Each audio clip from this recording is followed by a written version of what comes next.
Atenção! Começa agora uma teleaula de História do Ensino Médio. Você vai assistir a teleaula de número 60. Bons estudos!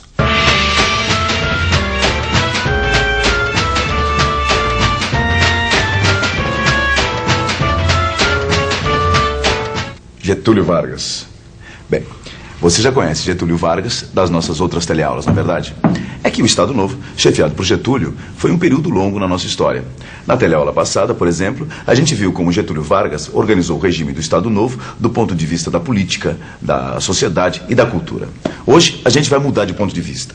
Na teleaula de hoje, a gente vai falar sobre a base econômica do Estado Novo. Vamos ver como o governo organizou as relações entre empresários e trabalhadores.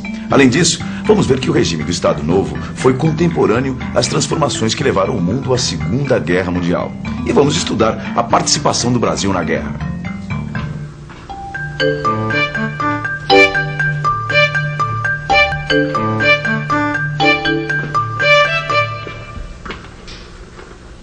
Nos anos 20 e 30, o mundo já vivia um momento de forte internacionalização das relações econômicas. Quer dizer, se uma crise importante acontecesse nos países mais industrializados, quase que a economia do mundo inteiro parava de funcionar.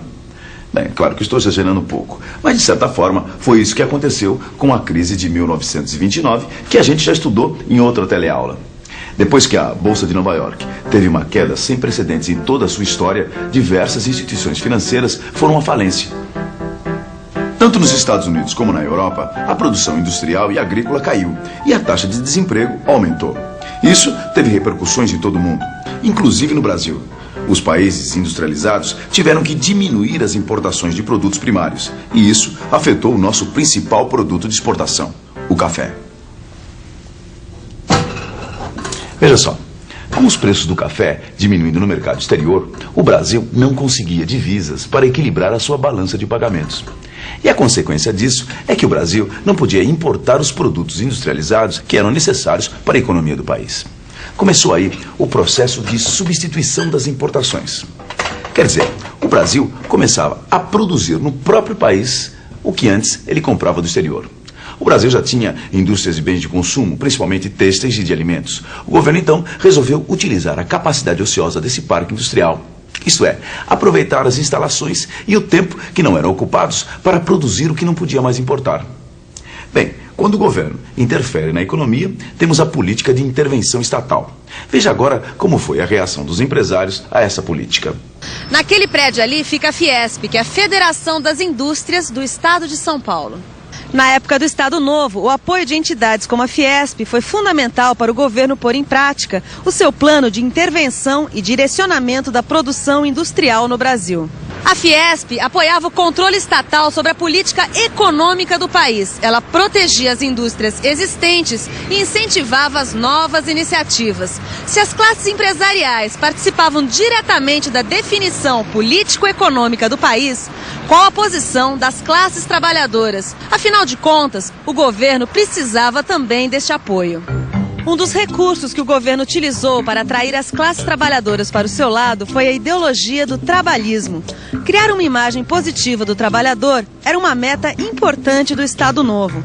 Com isso, o governo pretendia também disciplinar a relação entre empregadores e operários e diminuir o conflito entre o capital e o trabalho. Escute só o que dizia Getúlio Vargas num discurso feito no dia 1º de maio de 1943. À medida que impulsionamos as forças produtoras para favorecer o progresso geral e unificar economicamente o país, organizamos o trabalho, disciplinamos sem compressões inúteis, afastando a luta de classes e estabelecendo as verdadeiras bases da justiça social. Durante o Estado Novo, foi aprovada uma série de leis trabalhistas. Essas leis iriam organizar as relações entre capital e trabalho no Brasil durante muitos anos. Entre essas leis, destaca-se aquela que aboliu a pluralidade sindical.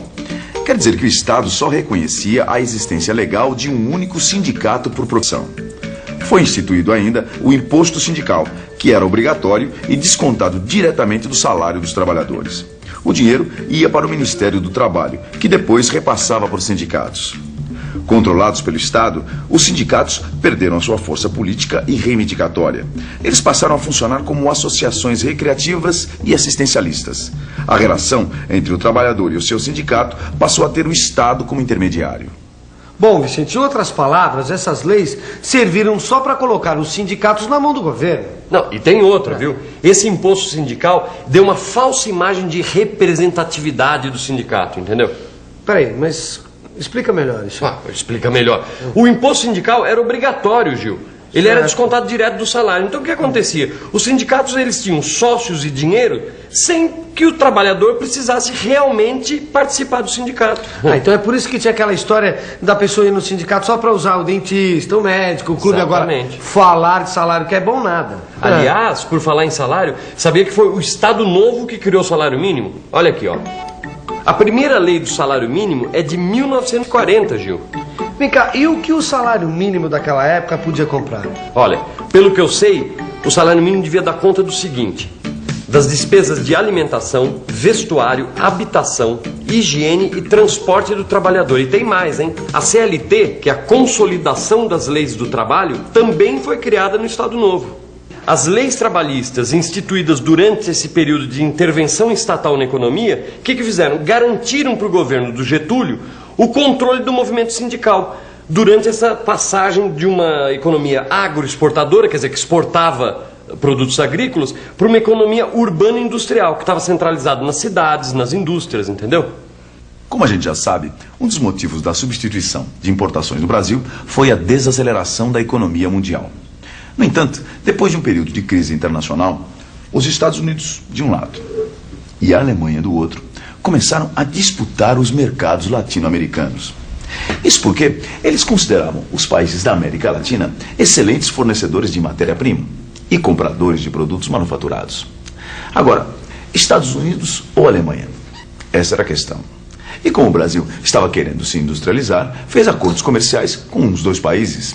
E com um detalhe: o Brasil incluía nos acordos a reivindicação de recursos necessários para o seu desenvolvimento econômico. Por exemplo, o financiamento de uma grande usina siderúrgica, porque a autonomia na produção de aço era fundamental para a industrialização. Para os Estados Unidos, não interessava que o Brasil se industrializasse. Mas, como não queria que o Brasil estreitasse suas relações com a Alemanha, o governo norte-americano garantiu os empréstimos para a construção da usina de Volta Redonda. Parecia que tudo ia muito bem para Getúlio, mas o mundo estava longe de ser um lugar tranquilo. Em setembro de 1939, um novo conflito estoura na Europa. Guerra. Dezembro de 1941. Os Estados Unidos declaram guerra aos países do eixo. Os países do eixo são a Alemanha, Itália e o Japão. Estamos na Segunda Guerra Mundial. A guerra põe um fim no poder de barganha de Getúlio Vargas nos acordos com a Alemanha e Estados Unidos. Agora é preciso escolher o lado em que o país vai ficar. Em janeiro de 1942, o governo brasileiro rompe relações diplomáticas com a Alemanha e a Itália. O Brasil sofre as consequências dessa decisão. Entre junho e agosto de 1942, cerca de 10 navios brasileiros são torpedeados por submarinos alemães. No dia 22 de agosto de 1942, o Brasil entra oficialmente na Segunda Guerra Mundial. Abril de 1943, é criada a FEB, Força Expedicionária Brasileira. Junho de 1944, parte para a Itália o primeiro contingente de soldados brasileiros. Nossos pracinhas lutam ao lado das forças norte-americanas contra posições alemãs em território italiano. Os brasileiros vencem em Monte Castelo, em Castelnuovo e Montese. Mais de 400 soldados morrem nos confrontos contra as tropas inimigas e contra os rigores do inverno europeu. Que coisa, né, Vicente? Quer dizer que teve soldado brasileiro que acabou morrendo de frio na guerra. Você vê, os pracinhas eles não estavam preparados para enfrentar o inverno duro da Europa, rapaz. Que coisa, né? Quer dizer que eles foram para lá para enfrentar soldados e inimigos e acabaram tendo que enfrentar um outro tipo de inimigo, que foi o clima. Esse aqui é o Hitler, o líder dos alemães, que eram os nossos inimigos na Segunda Guerra. E esse outro aqui é o Mussolini, italiano, portanto, o nosso outro inimigo. É realmente estranho, né? Um presidente declara guerra contra 2 ditadores na Europa, enquanto o povo no seu país também vive num regime autoritário. É ou não é? Realmente, esse foi um dilema que acabou dando muita dor de cabeça ao Getúlio. Tanto é que logo começaram as manifestações populares pelo fim do Estado Novo. Vargas tentou melhorar a situação com medidas liberais. Convocou eleições presidenciais e legislativas e anistiou os presos políticos. Partidos políticos começaram a se organizar para as eleições. Foi nesse momento que surgiu o movimento queremista. O nome vem da palavra de ordem Queremos Getúlio. Os queremistas saíram às ruas para defender a permanência de Getúlio Vargas no poder. Eles tinham o apoio das massas populares ligadas ao trabalhismo e dos comunistas anistiados. As elites conservadoras que ainda apoiavam Vargas não gostaram nada dessa aproximação do presidente com os comunistas e começaram a desconfiar que Vargas ia passar para o outro lado e dar um novo golpe para se manter no poder. Bem, o golpe veio mesmo, só que dessa vez contra o próprio Getúlio, que foi destituído em 29 de outubro de 1945. Bom, por hoje a gente vai ficando por aqui e você fica aí com a revisão. E atenção, se liga aí que é hora da revisão. Nossa teleaula de hoje mostrou que durante o Estado Novo, o Brasil passou a ter uma economia mais voltada para a produção industrial num processo totalmente orientado pelo governo. Você viu que as leis trabalhistas foram criadas para evitar que os conflitos entre trabalhadores e empresários prejudicassem o processo de industrialização.